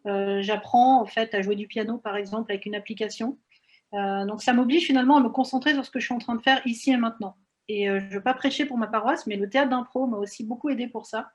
Parce que en théâtre d'improvisation, on n'a pas de décor, on n'a pas de texte, on n'a rien. Et du coup, c'est vrai que ça se passe ici et maintenant. Et donc, on est obligé d'être connecté avec les personnes. Donc, j'essaie de reproduire ce que je retrouve dans le théâtre d'impro sur la musique, ou effectivement de lire en écoutant de la musique, ou un podcast en lisant un livre, par exemple. Donc, on fait plusieurs choses en même temps et ce n'est pas les mêmes zones apparemment qui sont stimulées. Du coup, ça permet de rajouter une troisième couche quand on est en train de réfléchir à un autre projet, par exemple. Faut s'occuper, quoi. Pour ma part, parce que le burn-out, c'est pas toujours une question de suractivité, hein. Enfin, alors, je ne l'ai pas dit tout à l'heure, mais je fais aussi un peu de thérapie. En tant que thérapeute, là, pour le coup. En fait, le burn-out, c'est aussi des fois des gens qui se font extrêmement chier, quoi. Donc, il n'y a rien qui se passe dans leur vie, quoi. Donc, ça les fait tourner en rond dans la tête. Et ils tombent. Pour ma part, j'ai découvert la méditation et le yoga justement après le burn-out. Alors, tu disais qu'on doit tous passer par là. Surtout pas, Ségolène. Surtout pas. Parce que déjà, c'est quelque chose que je ne souhaite à personne. Il est bon de prendre des moments. Alors, je rejoins ce que tu as entendu. Hein.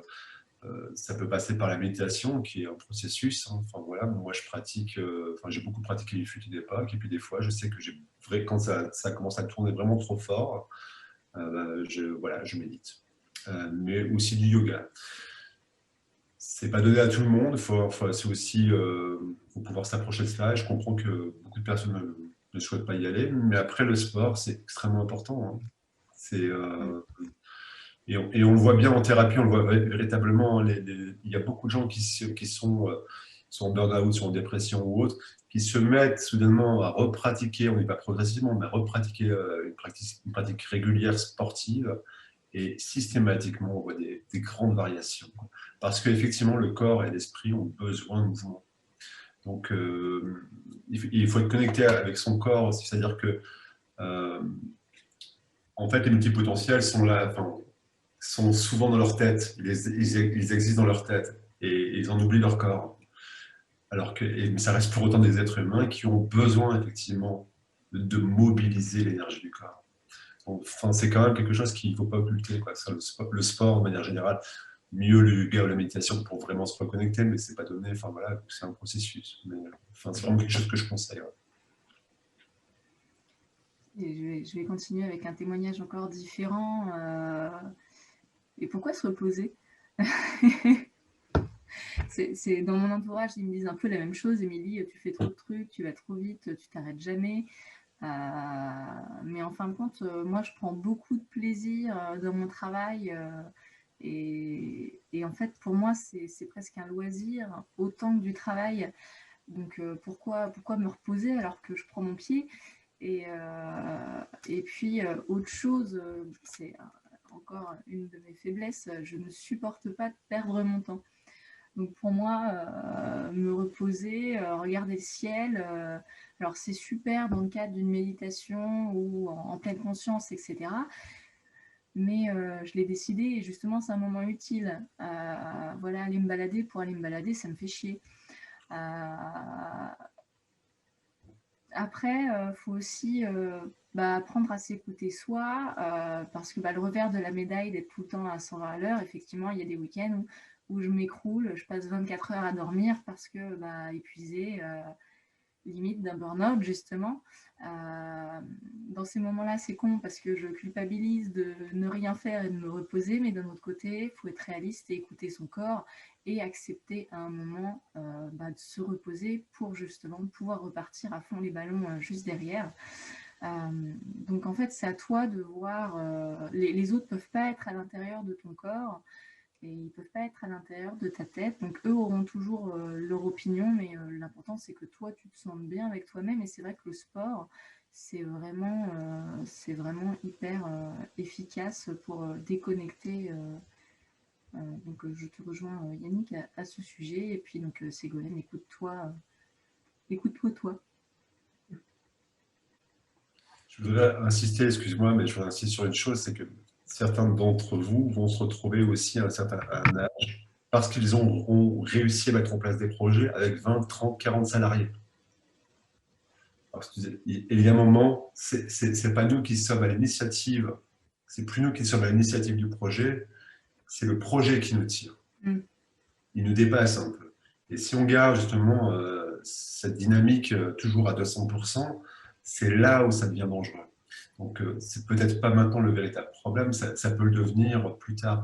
C'est pour ça mettre en place des pratiques qui vous permettent. Et effectivement, ça peut être la lecture, je n'en sais rien. Je ne juge pas, je ne dis pas qu'une pratique est meilleure qu'une autre. Mais ce dont je suis convaincu, c'est qu'il y a effectivement des moments où il faut, et c'est utile, comme tu disais, il faut pouvoir se reposer parce que le corps en a besoin et le cerveau aussi.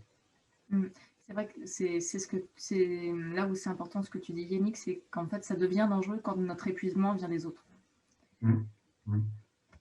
Parce que celui-là n'est pas contrôlé et c'est celui-là qu'il faut identifier et c'est de là que vient le burn-out, effectivement, je pense.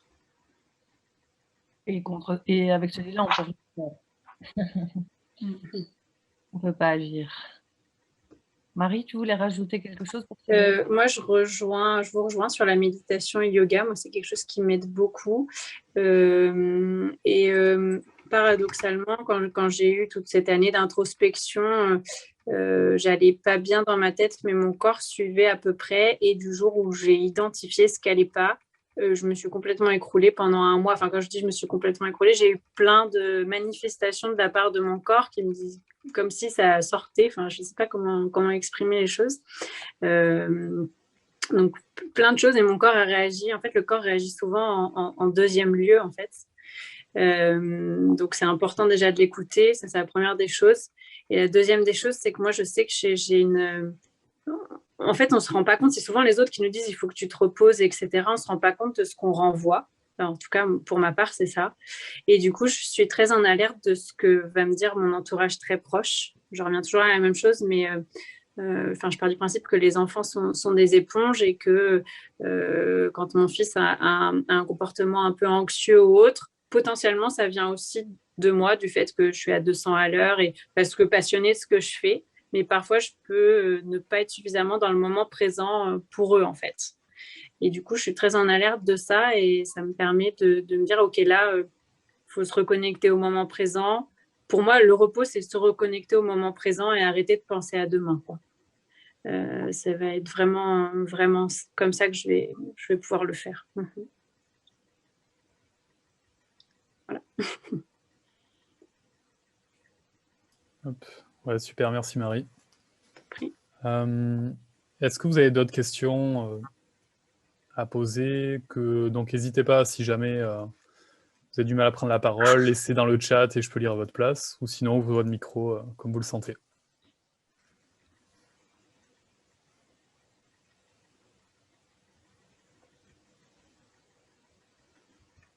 Sinon, moi, j'ai une question pour tous les intervenants. Il y en a qui ont un peu abordé le sujet.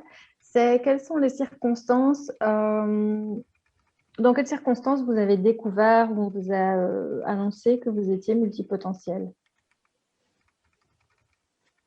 Et si depuis que, enfin une sous-question, si depuis que vous l'avez assumé, digéré, est-ce que vous en avez d'autres dans votre entourage qui s'ignorent encore ou voilà, est-ce que vous en avez rencontré autour de vous?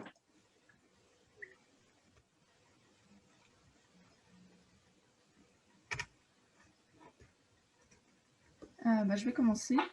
Moi, j'ai découvert que j'étais au potentiel à 23-24 ans. C'est une copine qui me l'a dit.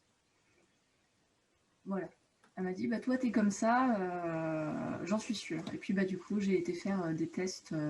J'ai intégré l'association Mensa et c'est comme ça que je l'ai vraiment découvert. Et c'est aussi venu à la suite d'une dépression. Et j'ai l'impression que c'est ce qu'il y a de plus courant aussi. C'est un peu triste, mais c'est souvent révélateur.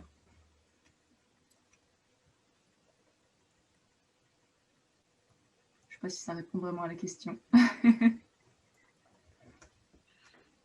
Bon, je prends le relais, mais je pense que j'avais dit, moi, c'était effectivement il y a 2 ans, quoi, suite au burn-out, où on m'a dit que je dis bipolaire, il a fallu que je me défende pour dire, mais non, je ne le suis pas. Et donc, c'est un psychologue, une psychologue qui m'a envoyé passer les tests, et effectivement, c'était cela, quoi. Mais c'est aussi, effectivement, à cause d'une dépression, puisque le burn-out est une dépression.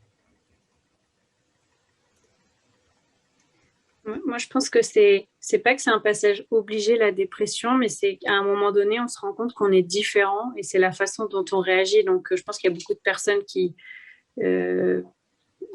passent par cette phase de dépression. Je l'ai vécu également, tout simplement parce qu'on ne comprend pas et qu'on se sent rejeté, en fait. Et à partir du moment où on l'identifie, pour le coup, ça devient plus simple. Et pour répondre à ta deuxième question, est-ce que j'en ai autour de moi oui, parce que j'en ai fait mon activité en tant que coach. Et du coup, j'ai un peu une mission de me dire, j'ai envie d'aider les personnes à survivre ça, à passer cette étape-là d'identification plus facilement, on va dire.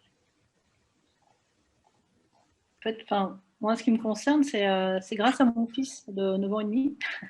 Un de nos amis nous a alerté sur le fait qu'il était potentiellement au potentiel. Et donc, on a entamé tout le processus. Et à la lecture du rapport, en fait, là, moi, je suis tombée, en fait, de haut. J'ai dit, mais attends, mais c'est moi, ça, en fait.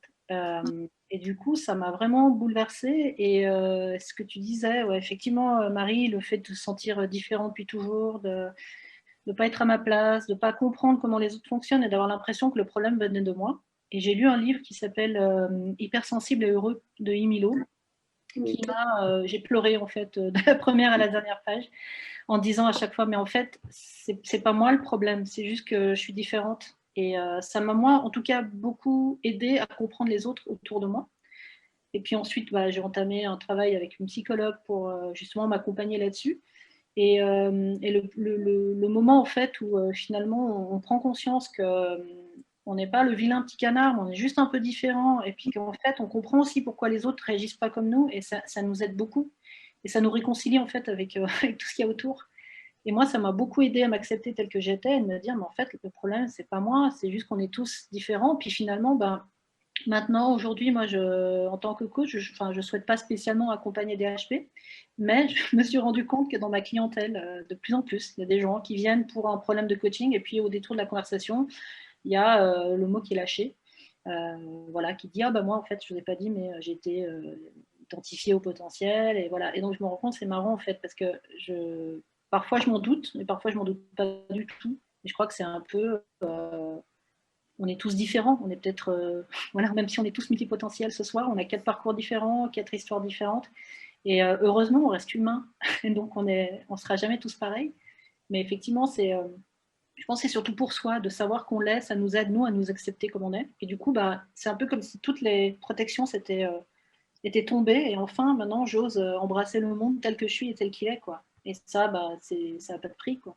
Même si ça arrivait très tard chez moi, ça n'a pas de prix. Mieux vaut tard que jamais, quoi. Merci Vanessa, ça me fait penser aussi, je ne sais plus qui le mentionnait, mais que voilà, notre entourage peut nous dire qu'on est trop ci, pas assez ça. Et c'est peut-être, ouais, Ségolène t'en parlait, mais en fait trop par rapport à quoi ou qui, en fait, ils font une projection de leur peur à eux, et forcément, si on n'a pas le même fonctionnement de base, ben forcément, on va paraître trop ou pas assez pour eux, quoi. Donc c'est toujours prendre du recul, accepter les retours, mais prendre avec des pincettes, on va dire. Et du coup, ça me fait faire la transition. Il y avait une question de Sabine qui demandait comment est-ce que vous avez réussi à transformer votre multipotentialité en force, en fait. Si c'était une faiblesse pour vous à la base, comment est-ce que vous avez fait pour le transformer? Donc, question un peu libre, on va dire. Mais voilà, déjà, et peut-être, ça c'est moi qui rajoute, mais à quel moment est-ce que vous avez eu ce switch où vous vous êtes dit, OK, maintenant, j'ai la conviction que c'est une force et plus quelque chose que je me traîne, un boulet ou autre? Pour ma part, ça a été vraiment quand je l'ai accepté. Parce que ça a été très, très long pour moi de l'accepter. Et en fait, c'est à partir du moment où je l'ai accepté comme part réelle de mon identité que je me suis dit, OK, du coup, je suis comme ça et je vais en faire une force. Comme ce que disait Vanessa tout à l'heure. Et j'ai une deuxième motivation, et je vais rejoindre ce que vient de dire Vanessa. On s'en rend compte également de par nos enfants, parce que je ne sais pas s'il y a une partie héréditaire, en tout cas, je le constate chez beaucoup de mes clients aussi, c'est que souvent, ils s'en rendent compte parce que les enfants sont identifiés. Et je me dis que si je ne l'accepte pas moi-même, comment je pourrais aider mon fils à l'accepter lui et à aller mieux. Donc en fait, je suis obligée quelque part de l'accepter, d'en faire une force, parce que je veux surtout pas que lui, il perçoive ça comme quelque chose de différent ou voilà. Donc il y a un peu cette énergie-là aussi, quoi. Ouais, donc trouver le moyen d'accepter ça d'une façon ou d'une autre. C'est ça. Qu'est-ce que j'en fais et pour qui? Ouais. Ok, ouais. Je dirais que pour vaincre ses défauts, c'est du travail. Parce que, par exemple, quand on n'est pas bon au football, si on ne travaille pas, on ne sera toujours pas bon. Donc, du coup, nos défauts, c'est un peu pareil. Si on n'est pas organisé, si on ne travaille pas à s'organiser, ça ne changera jamais. Et ça peut concerner tout un tas de défauts, et qu'on soit multipotentiel ou pas. Par exemple, quand on est timide, si on s'entraîne à parler à des gens qu'on ne connaît pas, arrive un moment où on sera plus timide. Donc, un peu de travail, et surtout ne pas avoir peur du ridicule, parce que quand on était bébé, on a appris à marcher en tombant beaucoup, et puis c'est la même chose pour tout ce qu'on entreprend, en fait. Je pense aussi qu'il est important d'être... moi, je ne sais pas si, très sincèrement, je ne sais pas ce que ça veut dire accepter. Je ne sais pas si j'ai accepté d'ailleurs moi-même. Peut-être parce que ça vient du fait aussi que je l'ai découvert tard. Donc, je me suis dit, voilà, j'ai vécu pendant très longtemps comme cela. Et tant que je m'éclate, parce que c'est vraiment, voilà, il faut que je m'éclate. Sinon, quelque chose de très personnel, j'ai mon meilleur ami qui est comptable à l'Électricité de France. Voilà, qui travaille 7h30 par jour. Parfois, je me demande s'il n'est pas syndicaliste et tout le truc. Mais je l'adore, voilà. Mais quand je le regarde parfois, on allait se promener dimanche et on discutait. mais enfin, j'ai pas envie de cette vie-là, quoi. Je ne le juge pas. Je ne le juge pas, attention, c'est pas ce que je suis en train de dire, mais je n'ai simplement pas envie d'une vie comme cela. Donc c'est peut-être ça que j'accepte aujourd'hui, où je me dis, bah ouais, bon, ok, c'est comme ça. Donc il y a un moment, je crois qu'il faut aussi laisser couler, parce que la première année, quand j'ai découvert cela, bah ouais, comme d'habitude, hein, soudainement, c'est devenu une passion. Donc, il a fallu que j'aille voir à gauche, à droite, devant, derrière. J'ai lu, je sais pas combien de livres. Et puis, je suis allé sur des réseaux sociaux. Et puis, enfin voilà. Et finalement, j'ai entendu tellement de choses. Et puis, à la fin, j'avais l'impression d'être malade, quoi. Donc, au bout d'un moment, comme d'habitude, j'ai tout lâché. Et maintenant, sincèrement, un peu comme le disait Marie aussi tout à l'heure, alors accepter, je ne sais pas ce que ça veut dire, mais je ressens, mais à un moment, ouais, c'est comme ça. C'est peut-être ça, accepter, je ne sais pas ce que ça veut. Mais oui, c'est comme ça. Et puis basta, quoi. Donc, Tu choisis autre chose? pardon, j'ai pas entendu. Peut-être ça veut dire que tu choisis, en tout cas, tu choisis pas les 7h30, mais tu choisis ta vie, quoi. Ouais, enfin, ce que j'appelle souvent être connecté à sa passion, quoi. Enfin, alors ça change parfois, mais j'ai envie de vivre, voilà, j'ai envie de vivre à fond, quoi. Mais au travers de ce qu'Émilie dit, par exemple, on l'entend, quoi. Enfin, il y a beaucoup d'énergie il y a énormément d'énergie, parce que oui, elle est connectée à sa passion. Donc, je pense que c'est vraiment ça qui est extrêmement important, après rentrer dans toutes les considérations qu'on peut entendre. Enfin voilà, on voit il y a 4 personnes d'expérience qui vont évoquer leur parcours. C'est qu'effectivement, comme Vanessa le disait tout à l'heure, c'est 4 parcours différents, c'est 4 profils différents, c'est 4 caractères différents, ça s'entend.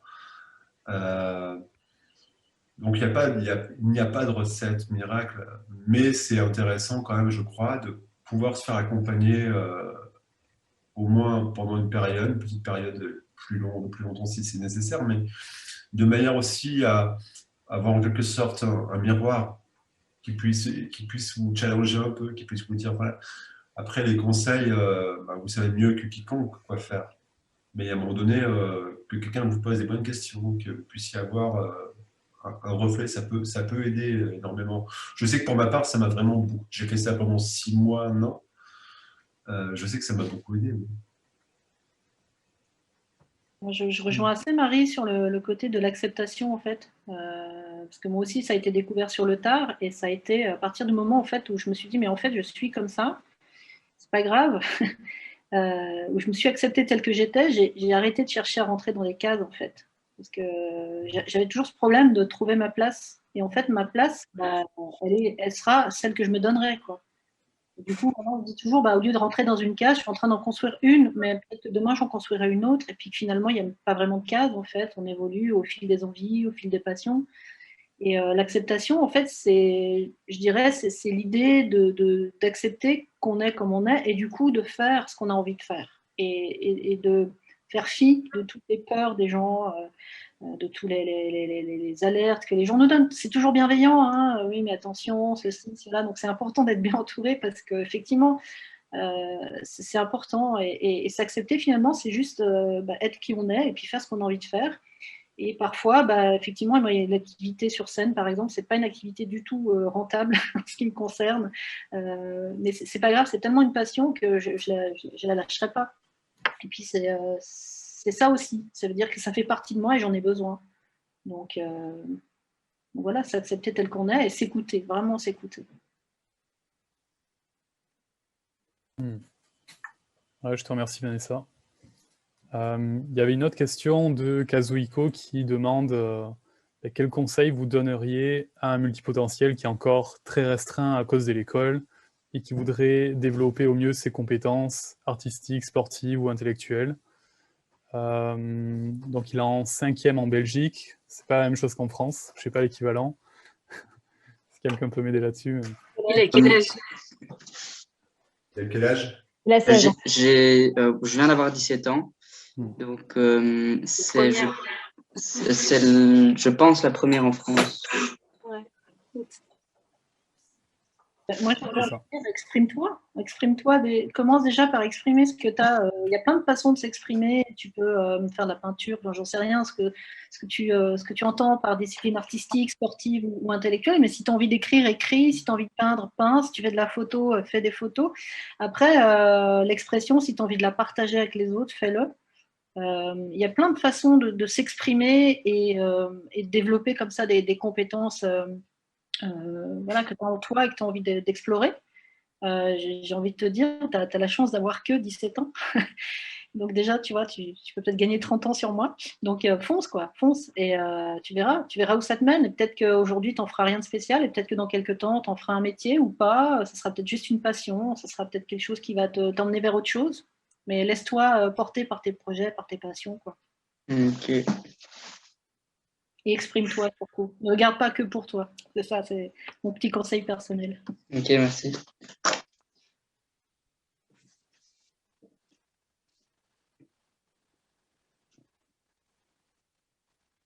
Est-ce que vous avez envie de rebondir là-dessus, Yannick, Émilie ou Marie? Non, après, Ouais. oui, c'est ça.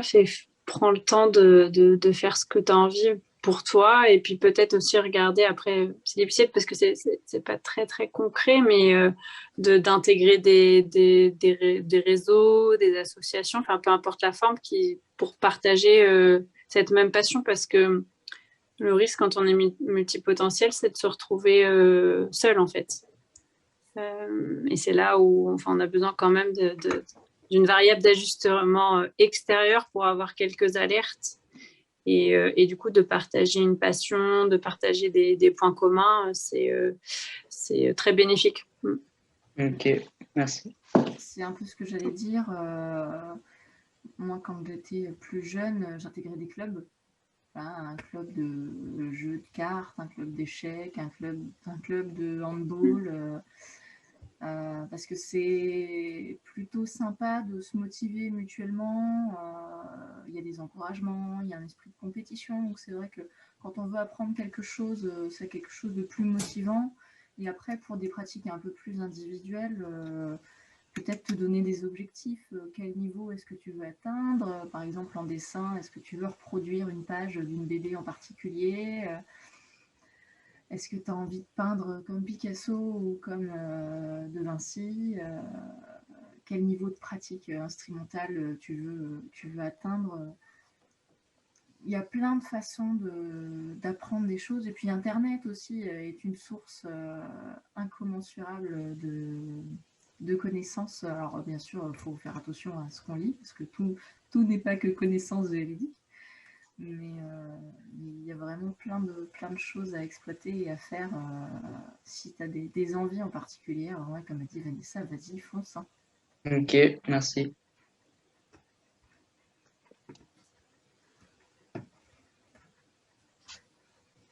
Ok, super.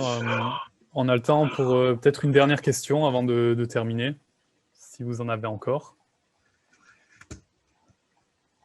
Alors, moi, je n'ai pas une question, mais j'aimerais bien partager avec le groupe un livre que j'ai lu il n'y a pas longtemps, donc je ne sais pas si je peux. Ouais, vas-y, ouais. Ok. Donc, j'ai lu un livre qui s'appelle, je l'ai mis dans les commentaires, Je refuse de choisir. Je ne savais pas qu'il avait été traduit en français. Je l'ai lu en anglais, Refuse to Choose, de Barbara Sher. Et ça concerne justement les multipotentiels. Et c'est hyper intéressant parce qu'elle explique les différents types de multipotentiels aussi. À sa façon, évidemment, elle a inventé des termes. Donc, elle explique qu'il y en a qui sont plutôt cycliques, qui vont revenir toujours aux mêmes passions. Il y en a qui ont des nouvelles passions toutes les semaines, entre guillemets.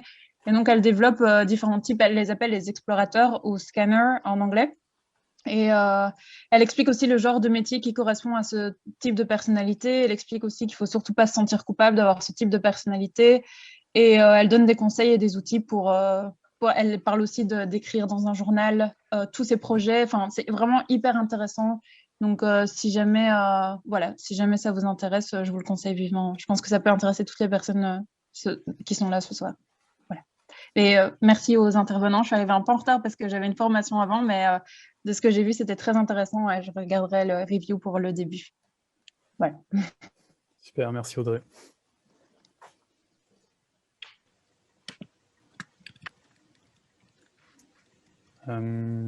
Du coup, s'il y a des questions, encore une fois, n'hésitez pas à vous manifester. Je crois que j'en ai vu une qui est passée sur le sommeil, non? Ah ouais, c'était peut-être un petit sondage ou comme ça dans le chat. Mais ouais, c'est vrai qu'on peut Ouais, lire ça. c'est moi qui avais une question, Vas-y. parce que moi, j'ai fait justement un test du sommeil pour voir si c'était normal, parce que je dors entre 10 et 12 heures par nuit. Et parfois, ça m'arrive un peu comme Émilie de dormir 24 heures d'affilée. Et du coup, je me demandais si c'était éventuellement quelque chose chez les multipotentiels, vu qu'on est en ébullition, donc forcément, il faut se reposer peut-être de cette manière-là. Donc voilà, c'était un mini sondage, ouais, si les gens voulaient répondre aussi à l'oral pour les intervenants ou pas, ou alors par écrit, juste pour voir si... Juste pour voir, quoi. Quel est le problème, en fait, de dormir 10 à 12 heures par nuit? Bah, ça fait pas partie de la norme, donc les gens appellent ça de l'hypersomnie, donc ouais. Ségolène, si ce n'est pas indiscret, tu as quel âge? 29. 29. Tu bosses beaucoup, enfin, voilà. Ouais.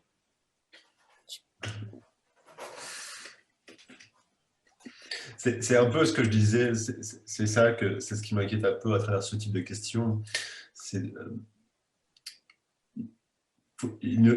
crois qu'il faut être prudent parce qu'on entend tellement de choses et beaucoup de gens essayent de, je ne sais pas si ce terme existe, mais pathologiser la multipotentielle. Non, il y a des gens. Je veux dire, si tu n'étais pas multipotentiel et que tu dormais 10 heures ou 10 à 12 heures par nuit, est-ce que ça te dérangerait? Je ne crois pas. Je dirais, ah, je suis quelqu'un qui dort bien. Mais comme tu es multipotentiel et que tu dors 10 à 12 heures par nuit, tu vas dire, ah, il y a un problème. Tu vois? Et c'est exactement cela. On entend tellement de choses. Voilà, c'est bien, tu dors, profites-en, tu dors 10-12 heures. C'est cool. Ça me fait rigoler, c'est justement le thème de la soirée, mais pourquoi se raccrocher à la normalité alors qu'on sait qu'on ne l'est pas?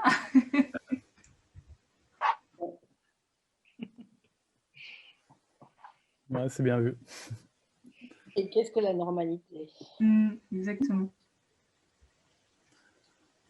Merci beaucoup. Peut-être avant que tu partes, Daphné, en 1 minute, si tu es toujours là, j'aimerais bien simplement partager un sondage pour vous demander ce que vous avez pensé de la soirée, pardon, et que vous nous mettiez dans le chat avec quoi vous repartez en fait. Qu'est-ce qui vous a, si vous devez retenir qu'un seul point, qu'est-ce qui vous a le plus marqué?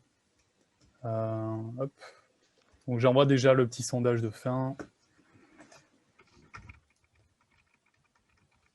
Simplement pour savoir dans quelle mesure la soirée a répondu à vos attentes.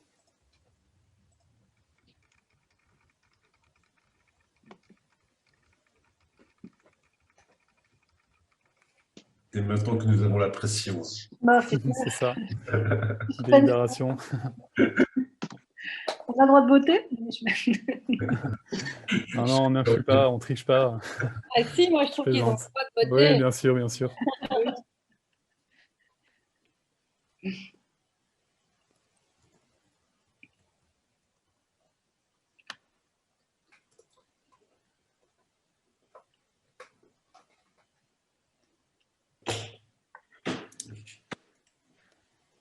Ok, hop, je vous partage ça. Donc tout le monde est très satisfait. Donc super. Je vous remercie. Et donc, comme je vous disais, n'hésitez pas à me mettre un petit mot dans le chat. Pas forcément à moi, mais à écrire dans le chat avec quoi vous repartez. Ça, c'est simplement pour nous, pour faire le suivi des ateliers qu'on organise. Et en même temps, ça peut être intéressant pour voir, pour que les intervenants sachent qu'est-ce qui vous a inspiré le plus de cette soirée. Oui, ça peut être un mot, une méthode, une pratique, une émotion avec laquelle vous repartez, des idées. N'hésitez pas à partager aussi, à allumer votre caméra pour qu'on va dire au revoir pour ceux qui sont OK si c'est rediffusé. Et remercie nos intervenants.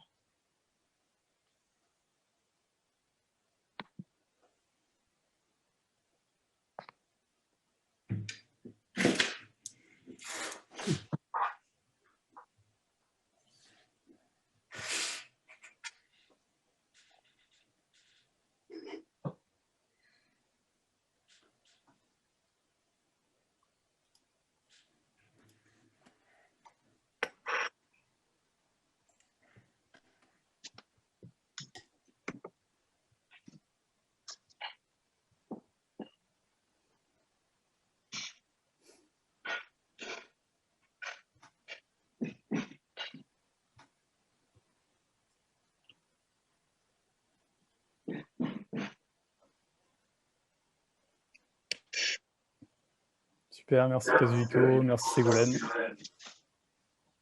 Merci Audrey aussi.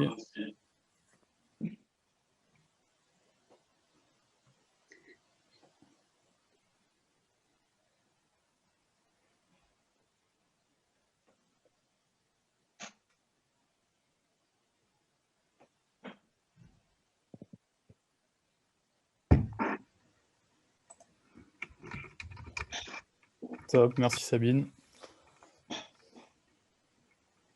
En attendant que vous finissiez d'écrire vos retours, le temps que je charge la vidéo, que je la partage, normalement je pense d'ici demain, vous aurez le replay. Donc voilà, ceux qui sont arrivés un petit peu en retard, vous pourrez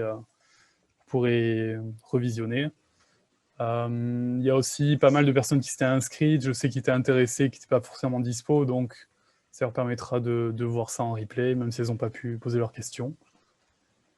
Donc voilà, je ne sais pas s'il y a un mot de la fin de quelqu'un d'autre. En tout cas, moi je tenais à vraiment vous remercier pour votre voilà, d'avoir dédié ce temps-là pour nous. Donc Vanessa, Yannick, Marie et Émilie. Et voilà, donc on reste en contact. Je vous renverrai aussi le lien